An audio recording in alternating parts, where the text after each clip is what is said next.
So today we're going to be looking at something a little bit special, and I know that I've said this kind of thing in the past when I unbox an RC that's a bit left of center, something that you don't usually see here on the channel, but this one is special for a couple of unique reasons. This is the Kyosho USA-1, which is a massive 1/8 scale 4x4 big burly monster truck. It's got solid axles front and rear, a beautiful scale body, but what makes this one quite unique, at least from my channel, is that this is the NITRO version.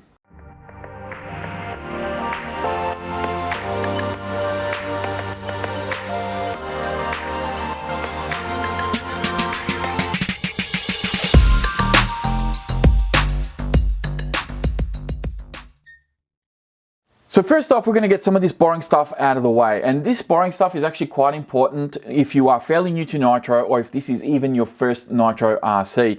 Now I will say up front that I am by no means a Nitro expert. I'm not going to try to pretend to be or anything like that. I'm fairly new to Nitro. I know some basic stuff. I did used to have a Nitro back in the day and I didn't have a great experience with it, hence the reason why you don't see a lot of Nitro cars here on the channel. But I'm not against it by any means. I think it has its appeal. It definitely has a particular cool factor to it, especially in an RC such as this. And I just want to make sure that you guys are fully aware that, you know, I'm not an expert. And if you are expecting some kind of detailed guide on how to tune these engines, on any of the info that I'm going to be showing you throughout this unboxing, unfortunately that's not going to be me. So I'll give you some very basic, information. If you want some more detailed stuff, you're going to have to do some of that research yourself. So moving on to this guy, as you can see, we have the truck fully assembled and ready to go. We have the radio here, which we'll talk about in a minute, and then you get some goodies as well. First one here in my hand is the LED light bar that you can install on this roll cage just there. There are no LEDs included with this truck, so if you do want to run LEDs, you're going to have to get those yourself, obviously. But it is kind of cool that they give you the option to, either put it on or leave it out, depending on how you're going to be using the truck. Now, in this bag, you get some tools, you get some zip ties, there's some Allen keys in here, there's an air filter in here as well, and you'll notice that there will be like this little black plastic piece kind of floating around in here. This is the break-in ring, and I'll talk about that in a little bit more detail as we go through the manual, but make sure you hang on to that because that is a very important piece that you're going to need as you're breaking in the engine for this truck. Now we also have a bind plug. Now this should already be pre-bound to the truck. You shouldn't have to do any binding, but in case you do need to, they give you the tool to do that. There's some spare stickers here, which aren't really that fancy, but you can either use them or chuck them or do whatever. And then you have this little sheet, which I think is some kind of like correction in the manual regarding the rod ends. So you may or may not need to use that. And then you have two manuals that come with this guy. This is the parts manual, and this will help you kind of do all the maintenance and all that type of stuff. And this is the one you're probably going to be using first because this is how it kind of shows you how to set up the truck, how to run it in, and all that type of stuff. So as we flick through here very quickly, there's some basic information about where things are, where you should run your truck, all that type of stuff. And then it gives you all the sort of contents that are supposed to come in the box. And this is the other stuff that you're going to need, because as you can see, there is no fuel bottle included with this. There is no like Nitro starter kit included with this truck. You're going to need, obviously, like I said, a fuel bottle. You're going to need fuel. You're going to need after run oil as well for after you've ran the truck. You're going to need the glow igniter, a charger for the glow igniter. You're going to need 8 AA batteries, 4 for the radio, 4 for the truck, at least to get you started.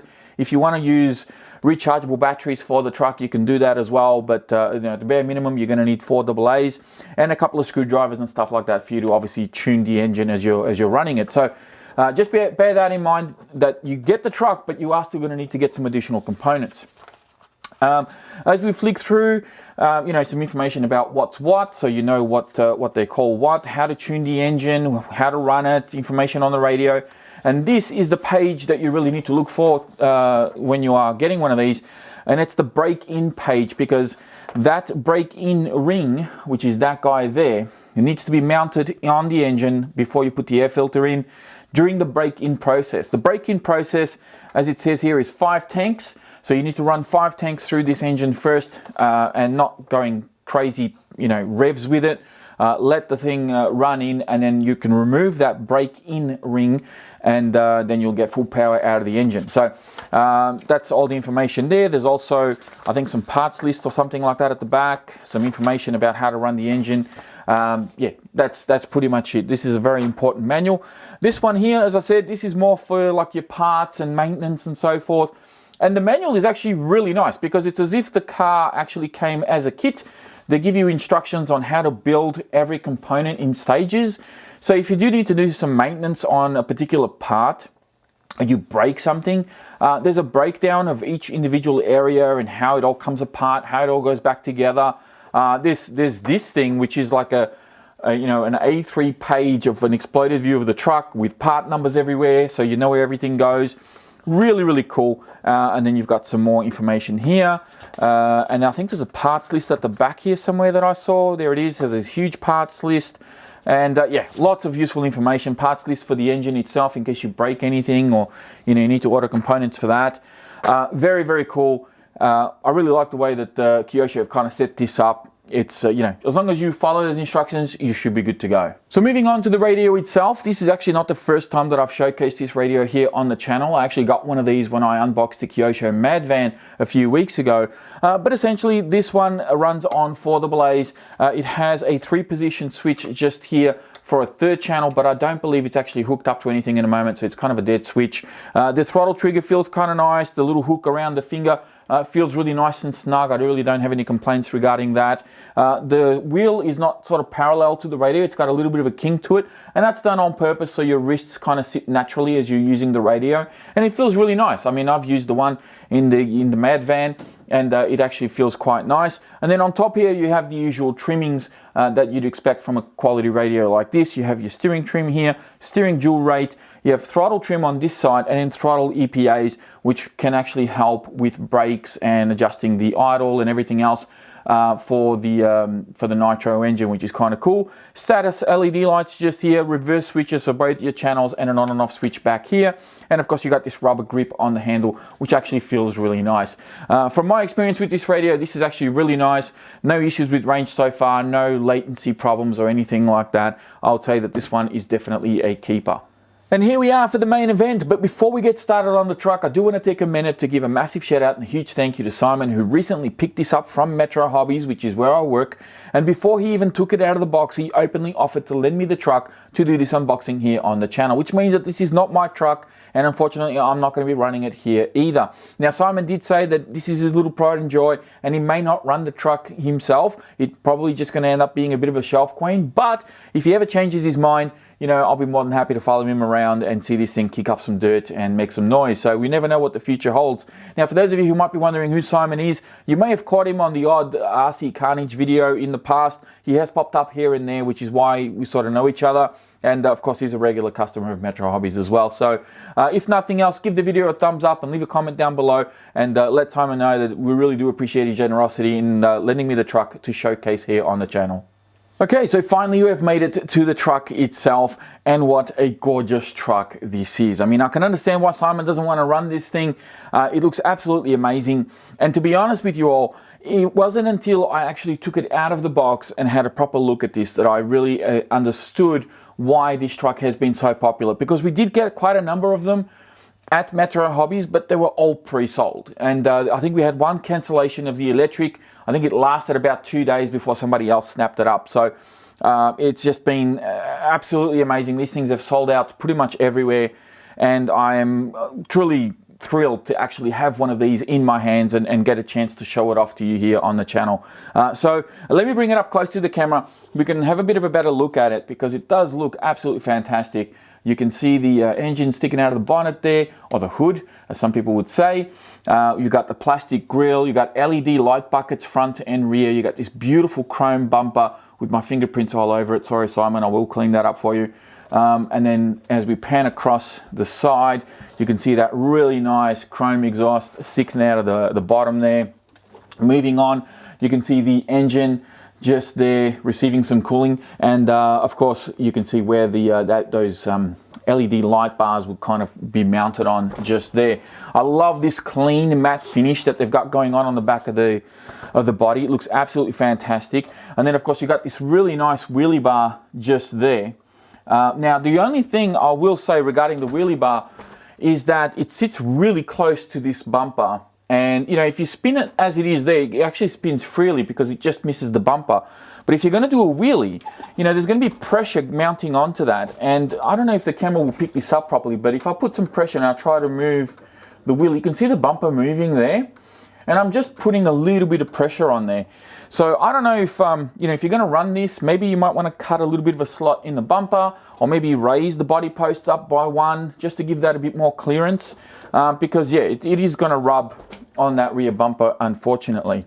So we'll spin this around again one more time, and you can see the other side nice and clean, and you can see that it's got these mirrors on there as well. Now the mirrors, they're kind of fake. They don't have an actual mirror mounted in. It's just a bit of a grey sticker, and as you can see, they're kind of flexy. So if you were wondering, you know, or a bit worried about these snapping off at the first sign of a tumble, I think they'll take a bit of a hit and then just keep going. They got the usual sort of body clip design on the inside, which I'll show you later, and yeah, I think the mirrors will actually be fine on this. Now, moving on to the tyres before we take the body off, I want to talk about the tyres a little bit because I posted up pictures of this truck on my Instagram and Facebook, and I did have someone comment saying that you know, the tyres are probably not going to be the best grip because this type of this style of tyre is really quite specific and more traditional to the, you know, the Monster Jam style of trucks. But when you go down to the local BMX track or park or whatever, they don't really offer too much grip. And that may be very well the case, especially since I've had this style of tyre before with other RCs. I don't usually have a lot of success as far as grip goes. But these ones do feel quite squishy. You can see here that they're actually really squishy. The foams feel really nice. And the tyre itself feels quite good. It doesn't feel, you know, plasticky or anything like that. It feels nice.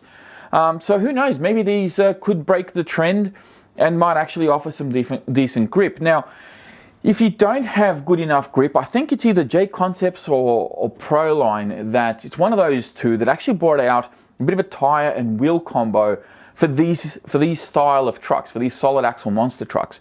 Although maybe for 10 scale, I can't quite remember. I haven't really looked too much into it, but I have seen them around in the past. So maybe do a little bit of research there and see if you can dig up some information regarding those, and you might find some different wheels and tires that would suit the terrain that you're running on. Just giving you a bit of a tip there. Now, suspension wise as well, this actually doesn't feel too bad. There isn't a huge amount of travel, as you can probably see, because this doesn't bottom out all the way. You know, the truck kind of stops where the axles stop because it is a solid axle monster truck. The axles can't actually go down all the way to the bottom. So you've only got very limited travel, but it's still sufficient. And you know, the suspension itself actually feels pretty decent. I mean, it's probably slightly over dampened, but that's not a terrible thing because as you use the truck and, you know, the shocks and everything kind of wears in, it might soften up a little bit and it might actually work really well after, you know, 1 or 2 tanks. So this actually will work quite well, I think. Now, taking the body off, as you guys can sort of talk amongst yourselves for a little bit. I'll take this out of here as well. We'll talk about the body just briefly because the body is actually really nice. It feels nice and thick. It's finished beautifully underneath, even though you don't really see it.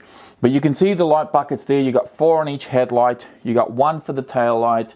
And then on the back, you'll actually see there's an extra piece of Lexan that they've put here. This isn't glued in or anything, but it is bolted on and secured with the same screws that hold this roll cage in place. And it's finished off so nice. It's such a beautiful body. I love that they've got a little bit of a tint going on the windows as well. It's just gorgeous. Really nice body. Kyosho are absolutely knocking it out of the park at the moment when it comes to their bodies. And it doesn't matter if we're talking about off-road or on-road. I've actually done a couple of unboxings of their on-road cars over at the Metro Hobbies YouTube channel. And the bodies are just amazing. Like they're doing an amazing job as far as the bodies go. So, moving on to the truck, you can see the little fake motor kind of just bolts onto this brace on the body posts. And the body posts, as I said, they are adjustable. So if you're going to maybe preserve the original body and you know, take this out. You can adjust the posts to suit the type of body that you're going to be putting on here. We have this twin vertical plate chassis design, and you can see that they haven't really cut out too much of this, and that's because I think the chassis itself is actually quite thin. It's probably looking at about 2 mil, maybe 2.5 mil in thickness, so it's not super thick. And you know, I think if they had cut it out and tried to make it light, it would probably be a little bit too flexible. You got your throttle servo here, and then of course you have that 3-speed transmission. You can see how that works there. And then of course you have this beautiful chain that runs all the way down to the bottom here. And then of course you have your disc brake just there. So it's a really interesting design, very unique. And very, very cool nonetheless. I mean, this thing is just amazing. It's just oozing coolness. And you know, whether or not you're going to be trying to send this thing or do anything crazy, I mean, let's face it, this isn't meant to be a massive fast truck, because there are other trucks out there that would do that. This one is more for, you know, the Monster Jam style of driving. It's more for torque than anything else. I mean, even Kyosho put on the front of the box that it's going to be like 63 kilometers an hour top speed, which is very specific, can I say. I mean, usually you'd sort of put like a 60 plus kilometers an hour and let the rest be to interpretation, but they've actually gone 63 kilometers an hour top speed, and that's with a 3-speed transmission. So you can imagine that this is probably going to be revving, but it's not going to really be going very fast. That's not the idea. So as we move on to the front here, we have our receiver box at the front. We have our steering servo just in there. And then of course you got your fuel tank, your exhaust pipe, the engine itself. I'll flip this around real quick. And then we have our pull start just there as well. And you can see, like, you got this big steel brace on here. We've got these axles, by the way, are super thick. Like, they aren't little flimsy axles. They are very, very cool. You got aluminium knuckles in there as well. And this is running 17 millimeter hexes. So as I said, if you're going to swap out the wheels, make sure that they are 17 mil hexes. And as we flip this over, I'm going to show you this steering assembly, because I've only seen this style of thing once before when I unboxed the Sen little solid axle monster trucks. And essentially you have your steering servo here, you have your servo horn just there, which then has a link that goes all the way back here to where the servo saver is. So this is your servo saver, and it's actually adjustable. You can see that you can adjust that there with the spring. And then there's another link that runs all the way forward to an L-shaped arm just here, which then controls your steering, and that's how that whole mechanism works. So it's a very cool setup, and quite different to what you'd probably be used to in other style of RC. So very cool looking truck, a very unique looking truck, and who knows, maybe one day we'll see it running. If not, maybe one day I'll actually get one of my own, whether it's electric or nitro. I'm undecided, because you know, even though I'm not a nitro guy, having something like this that looks as good as this does, and having it nitro, I think it just goes hand in hand. And regardless of whether you're a fan of it or not, if you are a fan of the hobby, you know, this is part of it. I absolutely love this style of RC and what it brings to a lot of people out there. And I can totally understand where Simon's coming from for not wanting to run this truck, because it is absolutely gorgeous, and I can't blame him for maybe shelving it. So that's going to do it for me. Thank you all very much for watching. If you enjoyed this video, please be sure to give it a thumbs up. Don't forget to subscribe to the channel if you're new. And of course, check out the video description. I'll have links in there to the truck itself, at least where you can get one here in Australia. I'll have links to my social media pages. That's pretty much it. That's going to wrap this one up. Thank you again, and I'll be speaking to you all next time.